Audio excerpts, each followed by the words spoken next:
Le CamelBak Mule Pro 14 est-il encore la référence des sacs d'hydratation VTT ou est-ce qu'il vaut mieux lui préférer son équivalent à 50 € de chez Decathlon? Eh ben, c'est à ces questions-là que je vais répondre dans cette vidéo. Alors, on connaît tous la marque CamelBak. C'est une marque qui a eu le droit d'être utilisée comme nom à l'instar de Kleenex, Frigidaire, Ketchup, parce qu'elle a sorti il y a pas loin de 30 ans un produit qui est tellement génial et tellement utilisé qu'aujourd'hui il est dans notre vie quotidienne et qu'on utilise le mot aujourd'hui CamelBak pour désigner tout ce qui est sac d'hydratation. Ce qu'il faut savoir, c'est que c'est une idée qui est sortie de l'esprit fou de Michael Eidson, qui est un médecin urgentiste qui, à l'époque, a voulu utiliser une poche de perfusion pour se la mettre dans le dos afin de parcourir une distance de 160 km sur une course. L'objectif, c'était justement de ne pas avoir besoin d'utiliser ses mains, de prendre le bidon pour boire, et donc cette idée-là a fait son chemin. Un peu plus de 30 ans plus tard, eh ben, on a cette dernière version qui est donc le Mule Pro 14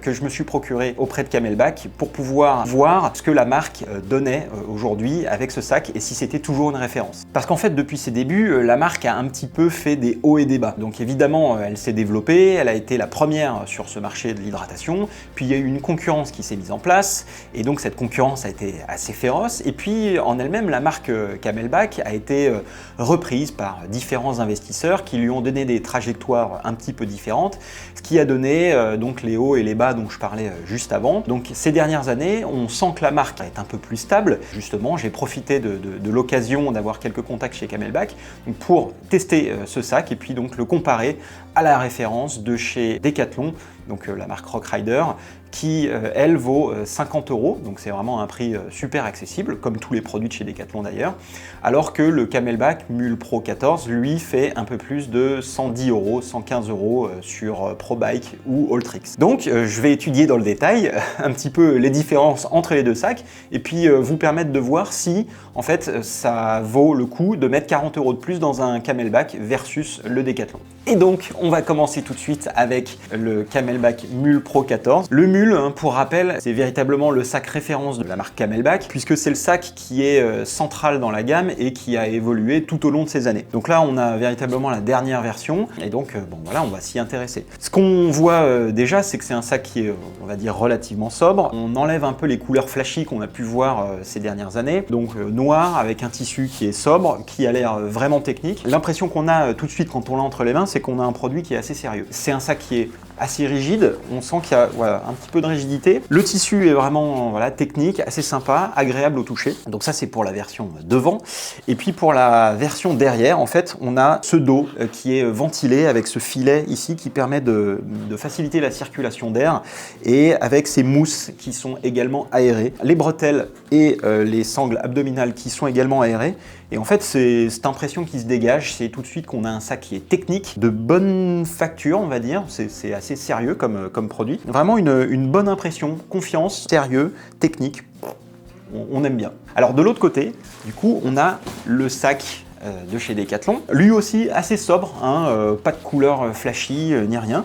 On a des tissus qui sont un petit peu plus simples, on va dire, mais on peut s'y attendre, évidemment. Donc, une présentation assez sobre, deux petites boucles que vous pouvez voir là, qui sont en alu, qui sont reprises des sacs un petit peu coursiers de la gamme. Ici, quand on le retourne, on a également des mousses, en fait un dos avec des mousses aérées pour faciliter l'évacuation de la transpiration et la circulation d'air. Et puis on a cette sangle abdominale, ce maintien, qui permet d'avoir un bon confort. Donc on peut dire que l'esthétique est assez rudimentaire et assez basique, mais encore une fois, c'est un sac qui vaut 50 €. À quoi est-ce qu'on peut s'attendre? Juste à un truc simple, efficace et qui fonctionne. Si on se réintéresse maintenant au Mule Pro, avec un petit peu plus de détails maintenant, on voit qu'on a ici une poche dans laquelle on va pouvoir aller mettre, on va dire, des vêtements, éventuellement des protections, enfin voilà, un petit peu de bordel, on va dire. C'est une poche qui est élastique. Ici, on a des clips qui vont pouvoir permettre de fixer le casque, par exemple.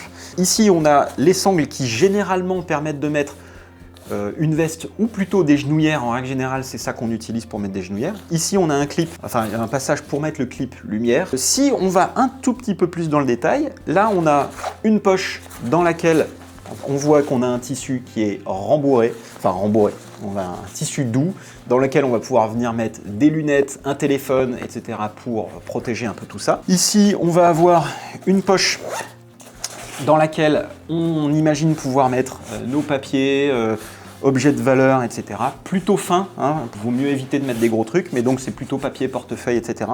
Une poche assez discrète du coup qui est sur le côté pour pas être trop visible. On a sur le côté, eh bien, la poche principale, enfin sur le côté, la poche principale dans laquelle on a deux poches ici et le petit cadeau de la maison qui est assez intéressant, je trouve, c'est ce petit roll dans lequel on va venir mettre les bombes anti-crevaison, le multi-outil, les mèches, etc.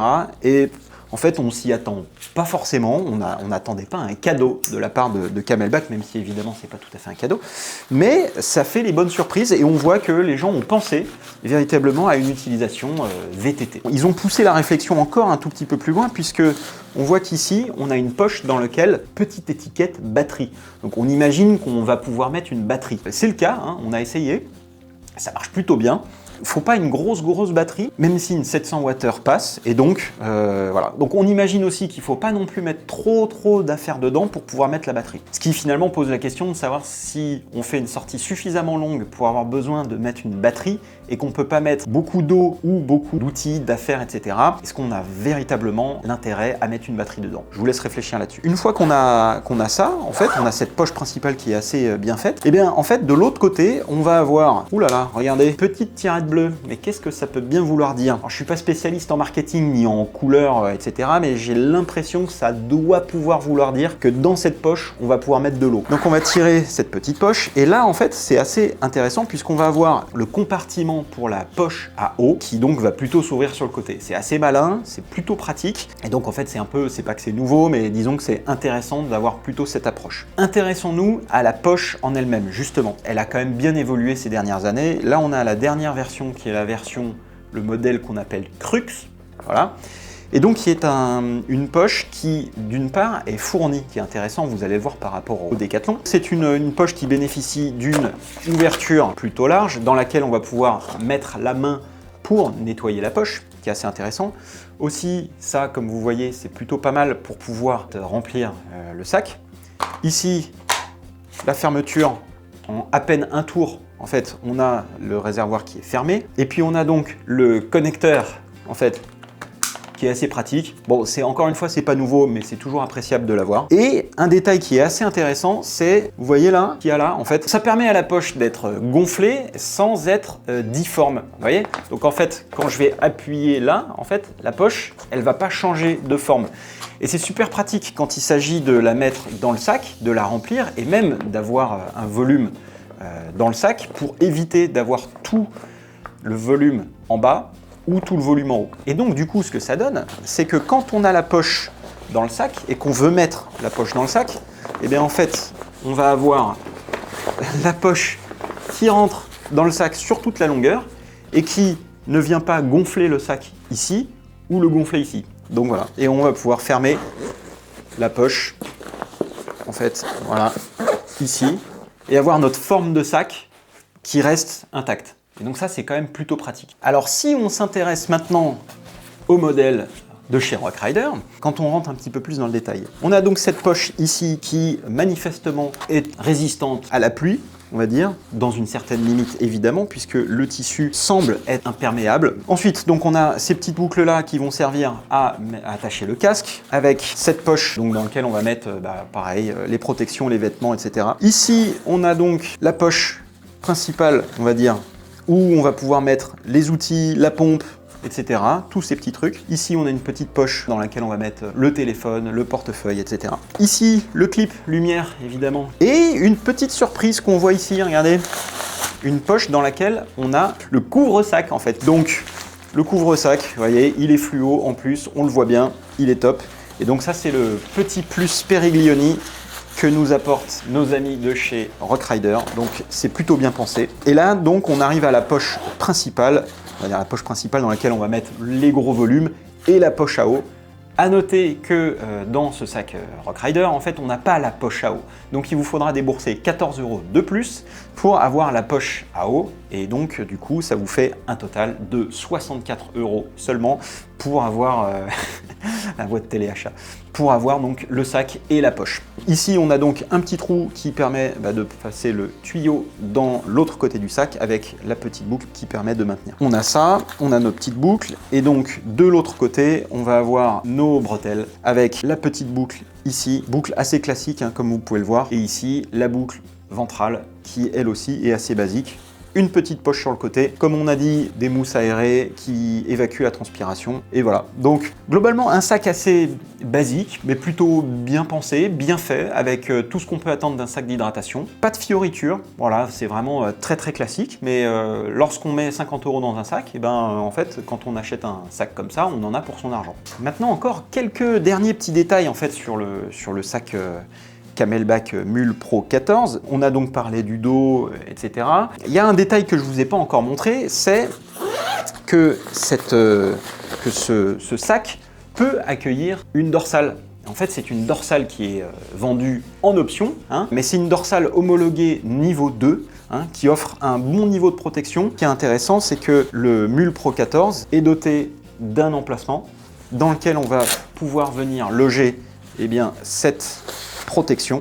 Et donc, le système est fait pour permettre au sac d'offrir une protection avec une dorsale homologuée sans bouger. Et donc, c'est plutôt rassurant, notamment quand on fait du VTT dans des endroits qui peuvent être un petit peu engagés ou pas. Et puis aussi et surtout quand on a une batterie dans le dos qui pèse un certain poids et qui est vraiment un objet qui est très rigide, on est content de se dire qu'on va pouvoir se protéger le dos et ne pas s'exploser en cas de pépin. Alors si je dois conclure sur ce petit comparatif, je vous invite simplement à vous poser la question de savoir si vous voulez, entre guillemets, investir dans un produit d'une marque avec des détails de finition, de la qualité de fabrication et des petits trucs qui sont véritablement pensés pour la pratique du vélo, ou si vous voulez vous tourner vers un produit qui est plus généraliste, qui est évidemment beaucoup plus accessible, vraiment avec des fonctionnalités et des caractéristiques qui sont juste ce qu'on attend d'un sac d'hydratation. Si cette vidéo vous a plu, surtout n'oubliez pas de me le faire savoir avec un petit pouce vers le haut. Si vous avez des questions, des commentaires, des remarques, si vous voulez voir d'autres contenus, n'hésitez pas à me le faire savoir dans la rubrique commentaires. D'ici la prochaine vidéo, abonnez-vous à la chaîne Taillot. Et puis d'ici la prochaine, je vous dis surtout, n'oubliez pas de kiffer très fort. Allez, salut, à bientôt, ciao.